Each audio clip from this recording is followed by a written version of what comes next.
Good morning. As you can see, we're all back home. Been home for a week now, and thought I'd start doing some videos before I start putting stuff away, cleaning stuff up and all the rest of it. We've done a bit of it, and as you probably notice later on, there'll be some stuff that I don't have because it's actually in the washing machine. I just thought I'd do a bit of what we've got at the end and what we changed. I'm going to do some more gear reviews later on some of the stuff that I changed to. There'll be definitely one on footwear, but there'll also be one on my tent and my pack, reviews on that, and basically everything else. But I'll hopefully just go through exactly what's changed and what hasn't changed as I've done, and what sort of gear I ended up with in the end. We ended up with in the end, because a lot of the stuff changed. So this is my opinion. Again, you'll find that on trail you'll basically change things as you come along and as you go along. These are only my opinions, so like I said, don't take everything as gospel. You might find things a little bit different for you, and you might want a bit more comfort or a bit less comfort. It's up to you exactly what you want to do, but this is what we found and what we could afford to a certain extent, and how basically everything worked for us. Yeah. So I'll start with a pack, which was the MacPack Harper. It's stayed the same. Absolutely loved it. It was good. It's only 1 kg. Once we took the head off the top of it, brilliant pack. Never any problems with it throughout the whole way. The sticker wouldn't stay. I re-sewed that back on about 10 times. The only thing that ever happened with it was actually the clip at the end basically had to be replaced at Wellington, but that was all fantastic thing. But we'll go through that later on, and I'll go through where everything went. Pack the tent, which is the Dunstan, not the Pro, and basically fantastic tent, but I'll go through that a little bit more. We stored that on the outside. As you can see, it's got a waterproof bag, so that when it rained, it basically we could put it on, but I got to stick through it, and it only ripped the bag, not actually the tent. So fantastic tent, absolutely love it. Needs to be washed and cleaned and done everything else with, so stayed with both of those. Inside the pack, everything that all the dry stuff, the stuff that I wanted to do, which was clothing, stayed in one of these. Probably wouldn't get one of these again, the Osprey one. It did let the water through in the end. I actually had to double. In the end, I had a plastic bag inside the pack. I thought that was going to be able to do it, but it doesn't. It only just doesn't. But yeah, stayed with my trusty old down Torpedo 7 sleeping bag that I've had for years. I've washed it a couple of times. It was brilliant. A couple of things that happened on the trail. We've got some cuts in it that I've had to repair from the zip. It was perfectly okay for us the whole time. I used most of the North Island. I used it just as a quilt, and then later on the South Island I changed it. As you probably noticed, I had a silk bag, which I knew I was going to change, so we changed to a thermal bag. What's it called? Cedar Summit thermal bag. Thermalite, and so I changed to that. That is fantastic. It just gives us an extra bit. So all of the times that were really, really cold, and so 2 or 3 times that we got below frost and all the rest of it really, really, really cold, as soon as I went into that, not a problem. Yeah, it's only 0 comfort down to -5, so with this it's supposed to give you an extra couple, but never was cold. Actually never basically put in my bag, my oops, which is not here. My puffer, I didn't ever put the puffer in until Martin's Hut. No, I was in there for 5 seconds and basically it's too hot and basically came back out again. See the sum up. Bag, pillow, should I say? Fantastic. Wouldn't leave home without it now. It is just an essential piece of kit. It slips a bit, but not a problem on the thing. But no worries. Now, Big Agnes Aircore Ultra. So again, didn't change. This has a small, a very, very small leak in it, and the leak basically went for quite some time. And so each night I'd have to reblow it up, but I get up twice, maybe 3 times a night because I'm old in the night to go to the toilet. So every time I came back from going to the toilet, I would repuff in about 3 or 4 puffs and it would basically be up again. So never had a problem with it too much. This, the Kathmandu NG-X3, which fits with my puffer jacket, which is inside, which I have to go and get. It did exactly what a raincoat does. Gives you sort of about coverage for about half an hour, and then it wets inside. You sweat inside it. It's nothing. You're just going to get wet. There's nothing out there that's going to basically do anything. The best thing for this is the thing that this did mostly is the windbreaker. So this had always been my last layer across. And with this, and this, these 3 items, it would near enough go through anything that was really cold. We'd have no problems with. The shell basically just keeps everything warm. So inside that, I used to, inside the pockets, I have a woolen hat, and we picked up some gloves in Christchurch when it started to get really cold. And so the merino gloves that we picked up, they're constantly wet, and constantly a problem because they're always wet. You put them on and in 5 minutes they're wet. Yeah, keep you warm. I did get them, I washed them, and so they shrunk as well, so that was a bit of a problem. And of course my trusty hat, which broke halfway through, and I haven't fixed it, and so basically didn't change that at all. This I had when I started. I wore this shirt most of the time. This was basically the shirt that I wear just to cover myself up, so I didn't have to basically put on suntan lotion. It's light. It gets wet really, really quickly. So as soon as it rains, you really need to basically get rid of it and put something else on, because it just sticks to you. It is dries extraordinarily quickly as well. So it's great. So what I actually started using later on was the Macpac merino t-shirt. Perfect. Great thing with it being wet is that basically you get it wet and you keep warm, and it's comfortable. It's still comfortable, and it wicks away the thing. So underneath the raincoat, it was a brilliant idea to have that. So if I wanted a bit more warmth, this Macpac, game changer. Really light, extraordinarily light, and very, yeah, just great. Absolutely loved it. So shorts, because these are the only trousers I had. I didn't want to carry any more trousers. I had the Rab trousers, and the reason I changed to these in Wellington, is because I grew out of the other ones. I lost so much weight, basically, because I lost 20 kg on the trail, and so I had to get something with a zip top, and it was lightweight, and this was perfect with pockets. It done an incredible job. They lasted all the way through to South Island, not a problem. Not a problem with them at all.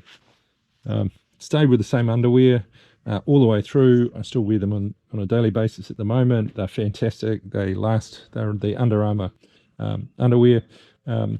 Fantastic. I find them really, really good. I actually carried 3 pair in the end. One two pair that I wore and one pair for a pair of togs. So whenever I basically wanted a togs, I just chucked one of those on, and then basically I had one wet. And so when it was wet, you just hang it on the side of the pack, and it basically dries out. It's not a major problem. New buff. What happened is in the Araroas, my buff fell off, fell out of my pocket, and so I had to get another one, and I got one out in Wellington. Again, this is an icebreaker buff. Nobody wants to buy burnt orange stuff. As you can see, most of my stuff's that burnt orange anyway, so it didn't really worry me a single bit. Towel. So the drying towel, we've got, I think this is the medium dry towel. Brilliant towel. Cedar Summit one. Except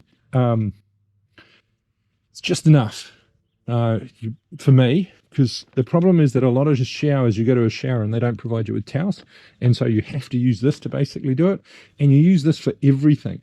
So when I was coming through the Longwoods, this is the thing that we used to use to wipe the mud off. You use it to wipe down your legs before you get out of there. So sometimes you're going to bed. So sometimes you're basically in this situation where this is very dirty, and so you have to basically get that, and then you have to basically dry yourself with it in a shower. So yeah, this hooked up at the top of my pack a lot of the times whenever it was wet, and it would dry as we were going along. Now there's an item missing. There's two items missing at the moment. My puffer jacket, perfect, wonderful. Only used it at camp, never used it anywhere else. It was fantastic. It goes down into a bit of a ball. It basically was always kept inside this pack inside here with all this stuff. So all of the clothing that I wasn't wearing was always kept inside a bag inside, and it was put on the bottom of my pack. So long johns, and then I had my other merino long shirt. They were always kept in there, and they were always the dry clothes. So at the end of the day, you could be soaking wet. The first thing I do is put down my sleeping bag, put my tent up, put my sleeping bag in, put my this in, and then I'd change. And I'd change into my night clothes or my camp clothes. Put those on if I needed to, put the other one on, and these would basically go somewhere else in the tent, trying to give them some time to dry, but they usually didn't, usually putting them on wet.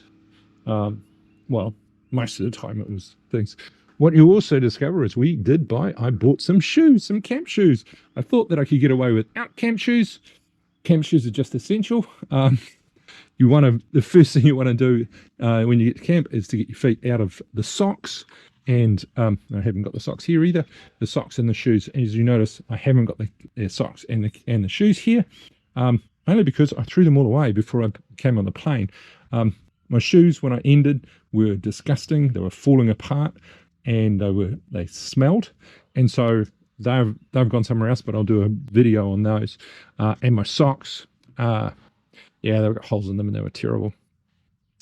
Poles. The walking poles, essential for the tent.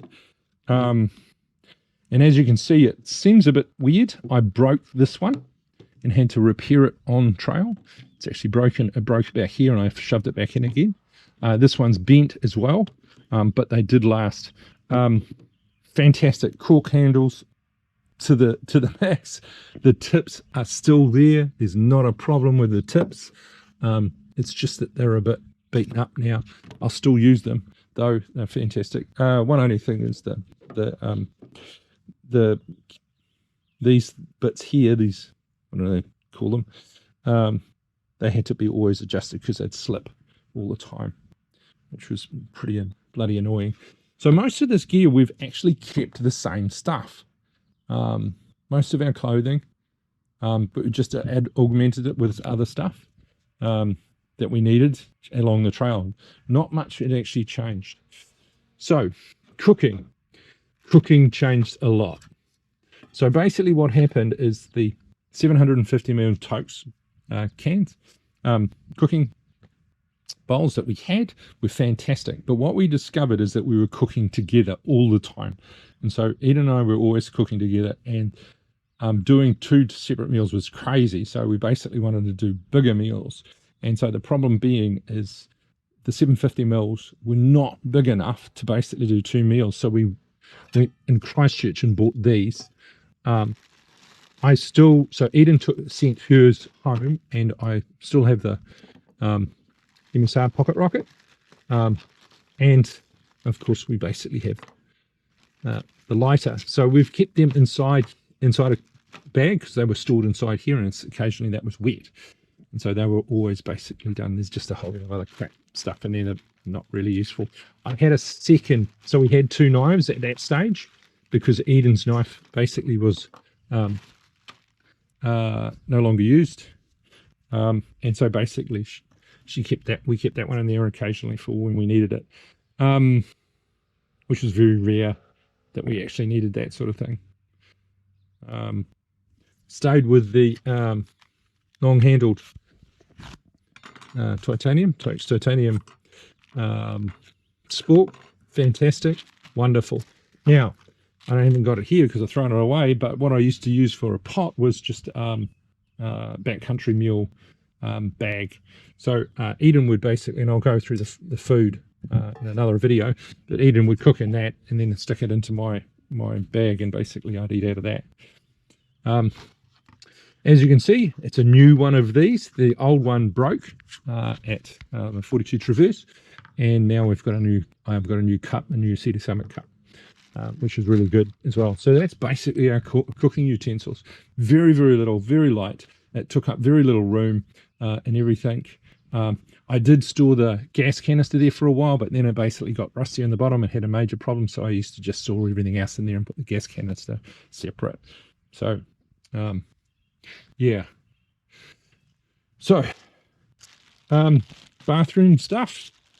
So of course with bathroom stuff, there was 3 lots of bathroom stuffs. Wipes, I just need wipes. I'm not going to explain that. Toilet paper, of course.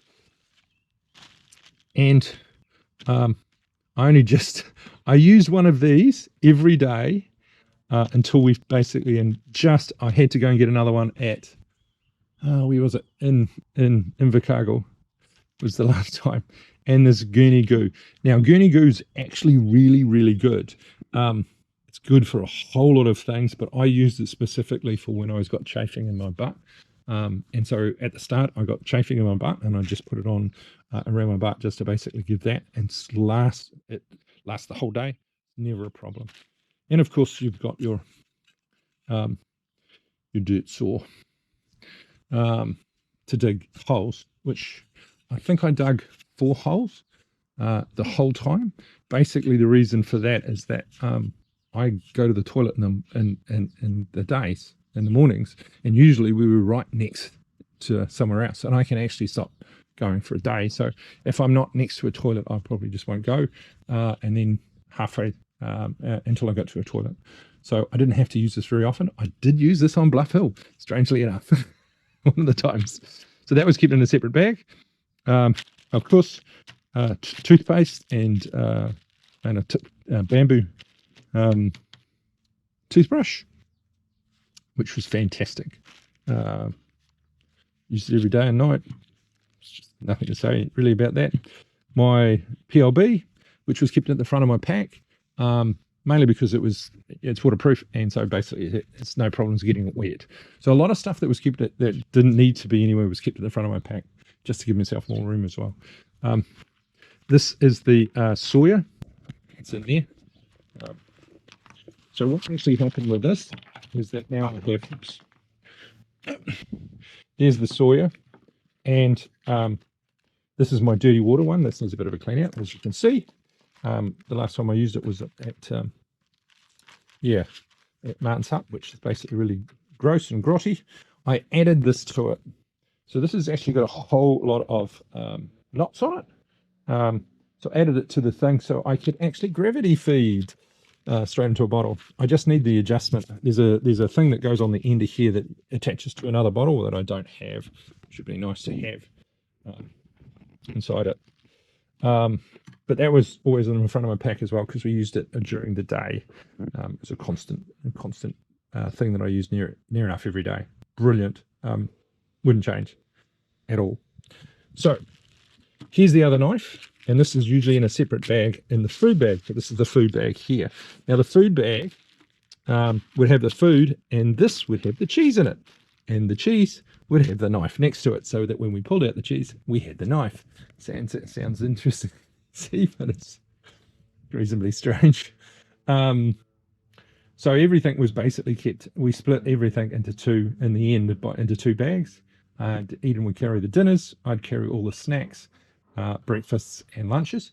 And so basically, I had a weightier one, but mine would go down quicker. So by the end of a section, we would basically, I would have less food, less weight. But Eden would basically have the same weight all the way through, and it'd be a lot less than what mine was. Yeah, I'll go through the food thing later on, but yeah, it sort of worked well. We got the snack thing became a real thing. Right. So this I sort of used. Glasses, I needed to take a second lot of glasses. I used these occasionally when we were inside close, like really close to the road, and there was too much noise. So Ofonga, I did use that as well. Never used this the whole time. This was the thing to basically for the holding the camera. I didn't use that. I used that for a little while, and it was just such a pain, and I was always frightened that the camera was going to fall off, and in the end I basically chucked it in the bag, forgot about it, and it's just been there ever since. The ball to basically roll out your feet. Some people were using them quite often. I used it a little bit, but otherwise no. So this is your transfer kit. So it transfers from one gas scanner to the other. I used that twice. Didn't really work. These were very useful. I actually didn't use them myself, but a lot of other people used quite a few of them that I had with me. The Thermarest Instant Repair Kit, I would have used that if I could have found a hole in that, which I couldn't, so I didn't. Never used that, and never used that. I should probably not have had it. Basically what happened is that when I needed to get some sewing stuff, so the tent had to be sewn up because the tent, the zip ripped from it, and so I had to sew it up. And we went in Tamarunui, and we went and bought some cotton. We had some of this, but we didn't need to. We just went and bought some cotton and some needles, which Eden carried, which is not here.